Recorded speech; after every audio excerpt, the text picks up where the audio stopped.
انا کو جان لیا گیا کہ یہ جھوٹ ہے، لیکن پھر بھی یہ حقیقت کبھی کبھی بھول جاتے ہیں کہ میں انا نہیں ہوں۔ ایسا کیوں ہوتا ہے؟ ہمیشہ کے لیے یہ کیسے علم ہو کہ انا میں نہیں ہوں، میں اور بھی کچھ ہوں؟ جو سوال تم نے کیا ہے اس پر خود کبھی غور کرنا۔ تم انا نہیں ہو، اس کا مطلب یہ ہے کہ تم شخص نہیں ہو، پرسن نہیں ہو، تم جسم نہیں ہو، تم مائنڈ نہیں ہو۔ تو کسی وقت جب تمہیں یہ فیلنگ آتی ہے کہ میں انا نہیں ہوں، وہ فیلنگ کسے ہوئی ہے؟ وہ تھاٹ کس میں پیدا ہوا ہے کہ میں انا نہیں ہوں؟ وہ احساس، وہ ایموشن کس میں پیدا ہوئے کہ جنہیں پرسکون احساس کہتے ہو؟ یہ سوال، یہ تھاٹ، یہ احساس تمہارے اس بدن اور اس مائنڈ کا ہے۔ جس حالت کو تم کہہ رہے ہو کہ وہ ہر وقت ہو، تو اس کو نیند کی حالت سے سمجھنے کی کوشش کرو۔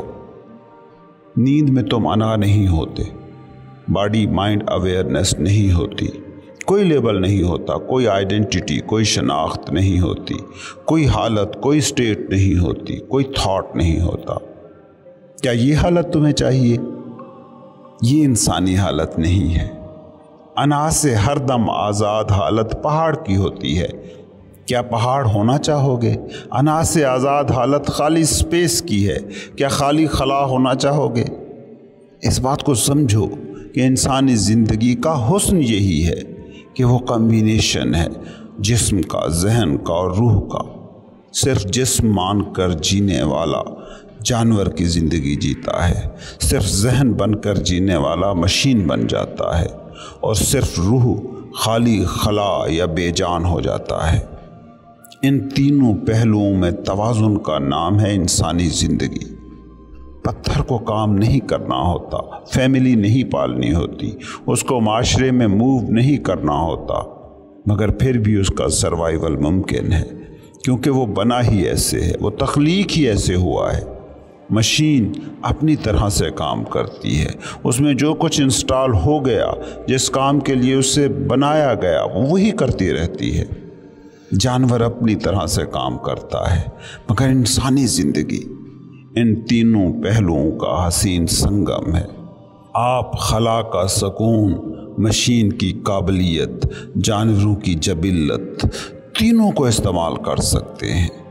اس لیے یہ کوشش کبھی مت کرو کہ ایک ہی کیفیت کو چاہتے رہو، ڈھونڈتے رہو۔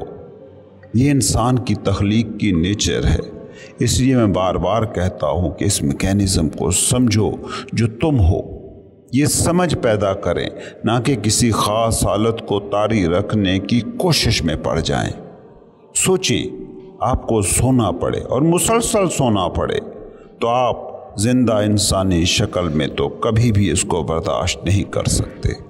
ہاں، پتھر یہ کر سکتا ہے۔ آپ کسی بھی حالت کو طاری کر لیں، الٹیمیٹلی آپ اس سے اکتا جائیں گے۔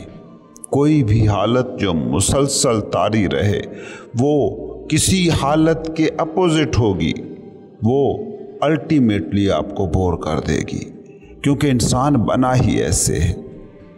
انا اور ہستی دو مختلف چیزیں نہیں، دو مختلف حالتیں نہیں، یہ ایک ہی چیز ہے۔ ایک بندہ سویا ہوا ہے، ایک بندہ جاگ رہا ہے، دونوں ہی مگر بندے ہیں۔ میں ایک مثال اکثر دیتا ہوں کہ ایک کمرہ ہے، اس میں لائٹ جل رہی ہے، آپ کو اس کمرے میں کچھ ڈھونڈنا ہے تو آرام سے کمرے میں جائیں گے، روشن کمرے میں اسے ڈھونڈ لیں گے۔ اب یہی کمرہ ہو مگر لائٹ بجھی ہوئی ہو تو آپ جائیں گے، کبھی کرسی سے ٹکرائیں گے، کبھی بیڈ کے پائے سے ٹھوکر کھائیں گے، کبھی اس ڈائریکشن میں اس چیز کو پانے کی امید لے کر جائیں گے اور مایوس لوٹیں گے، کبھی اس سمت میں بھاگیں گے۔ اپنے ارد گرد انسانوں کو دیکھ لیں، کوئی نوکری کے پیچھے، کوئی دولت کے پیچھے، کوئی شہرت کے پیچھے، کوئی شہوت کے پیچھے، کوئی طاقت کے پیچھے۔ یہ اسی اندھیرے کمرے میں مطلوبہ چیز کو ڈھونڈنے کی کوشش ہے۔ کبھی کبھی اندھیرے کمرے میں بھی ہاتھ پیر مارنے سے چیزیں مل جاتی ہیں، اور یہی انسانوں کے ساتھ بھی ہوتا ہے کہ کبھی کوئی کامیابی، کوئی من پسند شعبہ، کوئی بڑی ترقی مل جاتی ہے تو وہ پیسفل، کامیاب، خوش خود کو محسوس کر لیتا ہے،